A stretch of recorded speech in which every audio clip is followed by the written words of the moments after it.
இதுதான் ஆப்பிள் தோட்டத்துக்கு போகிறதுக்கு என்ட்ரன்ஸு. எல்லாம் டூரிஸ்ட் எல்லாம் நிறைய பேர் இங்கே தான் வருவாங்க. அப்புறம் கார் பஸ்ஸாக வந்து இறங்கி நிற்பாங்க. இதெல்லாம் டிக்கெட் எடுத்துகிட்டு உள்ளே போகணும். நாங்கள் உள்ளே போய் பார்ப்போம். இந்த சைடு தான் போகணும். இப்போ பாருங்கள் ஆப்பிள் தோட்டம். ஃபுல் அண்ட் ஃபுல் இந்த சரௌண்டிங் ஃபுல்லாக ஆப்பிள் தோட்டம் தான். எவ்வளோ நாள் சாப்பிட்டுக்கலாம். இது நம்ம இப்போ எல்லோரும் ஃபேமிலியோட வந்து இருக்கிறோம். நல்ல இடம் தான், வாங்க அவசியம். பாருங்கள், ஒவ்வொன்றும் ஒவ்வொரு சைஸில் இருக்குது. இது ஒரு சைஸாக இருக்குது. அங்கே பாருங்கள், சின்ன சின்ன சைஸில். இதெல்லாம் வெம்பி போச்சு, பழுத்து ரொம்ப வெம்பி போனது. ஒரு ஆளுக்கு வந்து 550 ரூபா டிக்கெட்டு. பசங்களுக்கும் சரி, பெரிய ஆளுக்கும் சரி, எல்லாத்துக்கும் 550 ரூபா தான். எல்லாம் அவசியம் வாங்க.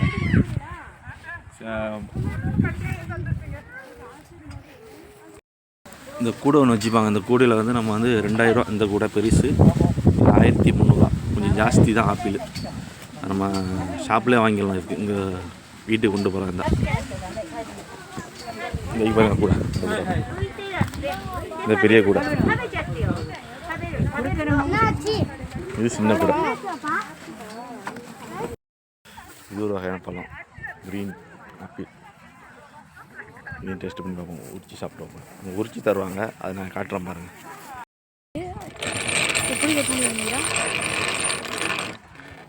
நல்லா வெட்டிருந்தா போட அவட்ட சாப்பிடு.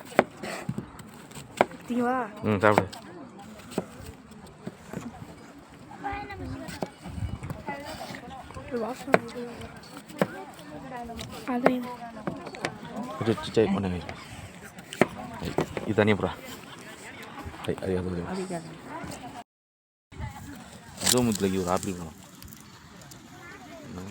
நல்ல பெரிய சைஸாக தான் இருக்குது.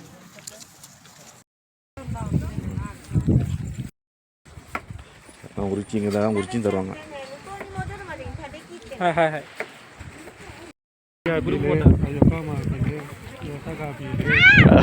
ஆப்பிள் அது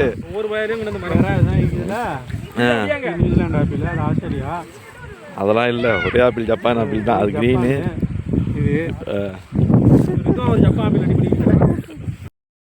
என்ன பண்ணுறாது? இது பச்சை ஆப்பிள். இது ஒரு வகையான பழம்.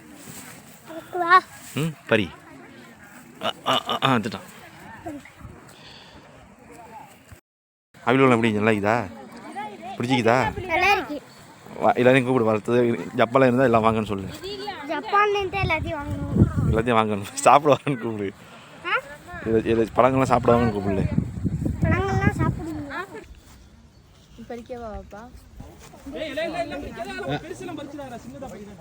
அது பரிடா. பரியாவா இது போ. எல்லாம் பிள்ளைகள் எல்லாம் சாப்பிட்றாங்க. எல்லாருக்கும் இந்த இடத்துக்கு வாங்க அவசியம். ஃபேமிலியாக இருந்தால் ஜப்பானில் பறிச்சிக்கலாம். ஒன்று சாப்பிட்டுக்கலாம். என்ன வேணா சாப்பிட்லாம். அவசியம் வந்து பாருங்க. ஜப்பானில் இருந்தால்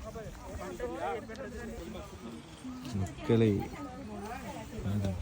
பழத்தை